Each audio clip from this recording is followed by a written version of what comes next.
God done better. The dry wood where people they think he go for Yakata. The one where they Giriba green come for Ibutubu. Man pass man. That thing where my enemies want make we do tomorrow. Make it happen today. Make I see him with my eyes. Early momo, before Kokoroko, one native doctor so go carry water for bucket, pour my sister, pepper am with kokoboko. Tomorrow my sister go still preach there. Now beg I dey beg all the Jemima. Make una forget Sheri Coco. And our bros go stop all this kilomiti and oyogoyo. For us to preach these wicked people, make they repent and our society go better. Zacchaeus come down from sycamore tree. No answer call for flesh. God is calling you now.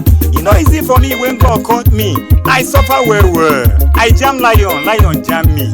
If I put head there, trouble go come out. I go up, e go come down, trouble go belekete. People they laugh me, but a child of God can sleep for lion house, sleep there jeje, and still come out. So many police cases and soldier arrests here and there for me.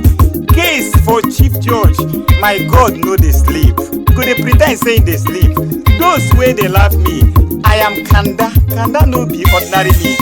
Razor blade sharp well, na small stick. No be for Iroko tree like me.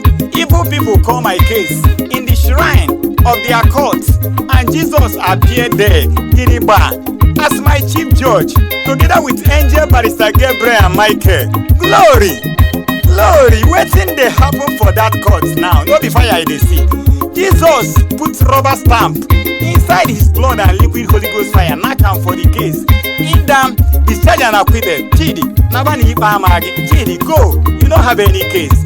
In 1 King chapter 18 verse 24, Elijah told Baal prophet, call una God, I call my own God. The answer, he did good like that. And God of Elijah come down with fire.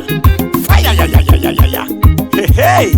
In 2 King chapter 6 verse 16, Elisha told his boy Gehazi, those way they with us pass those way they their own side. And open Gehazi's eyes, and behold, thousands of armies and chariots of fire. Child, see, if they sprinkle chicken's blood, cover them with blood of Jesus. Let's even watch Shele now. I know the fear, I dey ground, I go fight. I know the power. All people go cut people head, throw them inside evil forest for ritual, money, and protection. Now so Most High cut Jesus' head, land them for go-getter inside Calvary, and make an house owner. Man, spirit, and God head, which one can pass? Glory.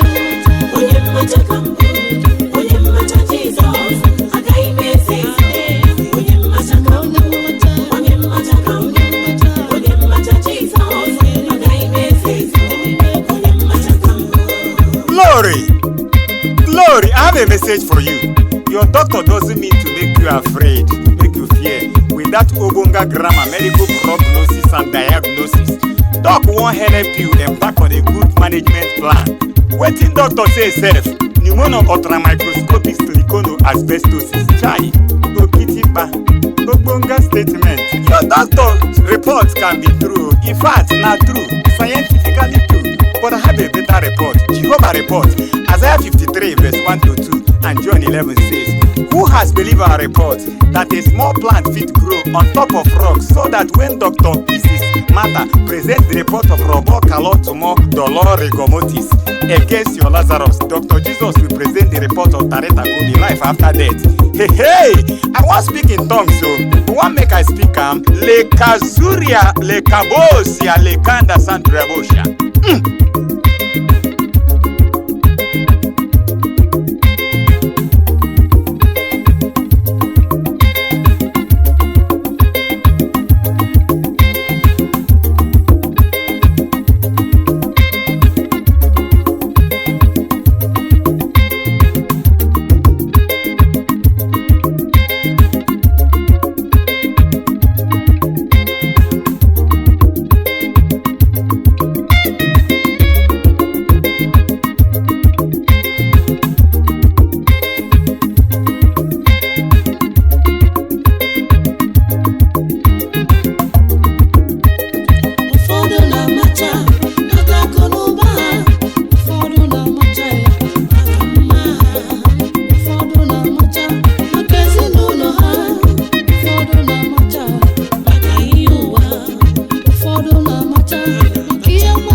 hard before, but this one na iron.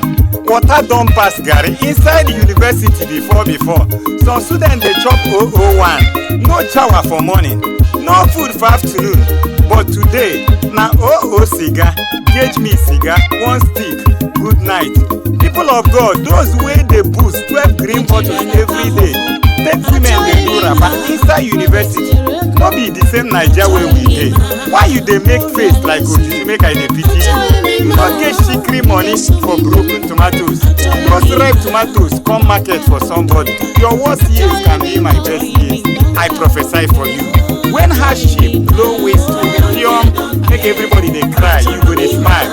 You no go beg bread in this season, whether devil likes it or not, in Jesus' name. Amen.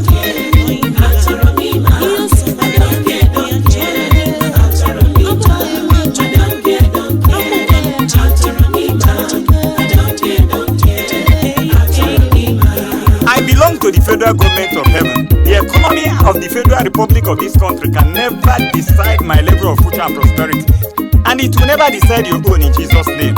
Isaiah 9:6 and Matthew 2:6 says that Jesus is our king and the staff of office they in hand kidibam.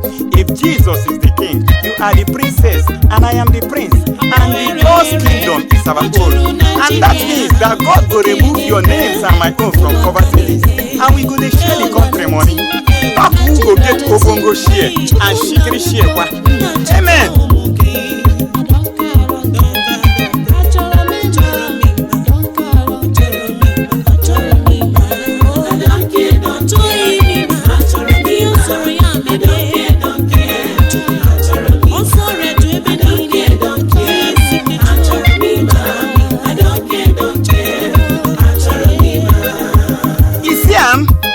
See how Square Pride develop wings, fly top of Europe 3, and bros dollar exchange sit one corner dey clap for am.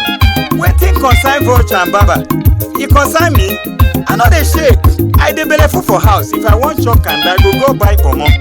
Dollar and fuel price make una develop wing, fly go moon sef. No be my business. Governor forget people wey go stand for sun dey vote you. Armed robbers don turn Africa to crusade and conference centers, spraying bullets like granite. Where they send me make I go spray gospel seed, and our children dey learn. Child.